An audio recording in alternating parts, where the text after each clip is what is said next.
Welcome back, everyone. Today, we're diving into one of the most unexpectedly controversial emojis out there, the skull emoji, or as some might call it, the skull of doom. Now, you might be thinking, what could possibly be offensive about a skull emoji? It's just a little symbol, right?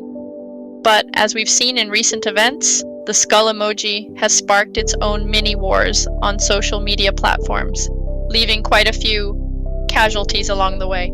So let's talk about why this symbol has become so divisive. Let's start with an incident involving a popular Discord user, the best Zyam. Recently, Zyam sent a skull emoji in a group chat after hearing some really tragic news. A member of the chat had, unfortunately, taken their own life, and in response, Zyam typed, you guessed it, the skull. Now, whether Zyam meant it as an expression of shock or just didn't think it through, this one little emoji unleashed a storm of backlash. People were quick to call out the inappropriateness. It came off as insensitive, almost as if Zyam was laughing in the face of tragedy. A quick lesson here: sometimes a single emoji can hit harder than words. Our next story involves Polar the Ice Bear. One day, after scoring a delicious burger for only $3.99, Polar proudly posted about it in the group chat. Now, instead of congratulating him on his budget-friendly find, Zyam just responded with, you guessed it, the skull emoji.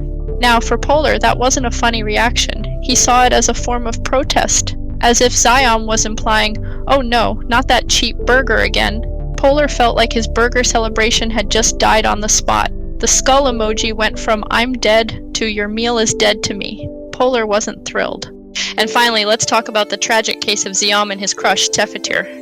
One day, Tefatir finally told Zyam what he had been waiting to hear, I love you. But then, as if to add a punchline, Tefatir followed it up with the skull emoji. For Zyam, this was confusing and heartbreaking. The skull emoji, which was meant to show playful intensity or I'm dead in a joking way, made Zyam question everything. Was Tefatir joking? Was the love real? Or was the skull emoji meant to signify the death of any romantic hope? It left Zyam emotionally wrecked, and a perfectly good confession ended up buried by one tiny skull. So what's the moral of the story here? The skull emoji might just be a cartoon image, but it's becoming more than that. It's like the online equivalent of sending mixed signals. One person's I'm dead is another person's why are you being so morbid? Should we cancel the skull emoji? Definitely yes. So next time you're about to drop a skull, remember, you might just be putting yourself in the crosshairs of the skull emoji controversy. Who knew emojis could be so deadly? Oh, and also, like and subscribe if you want more deep dives into the world of internet culture, and let us know in the comments, what's the weirdest emoji experience you've ever had?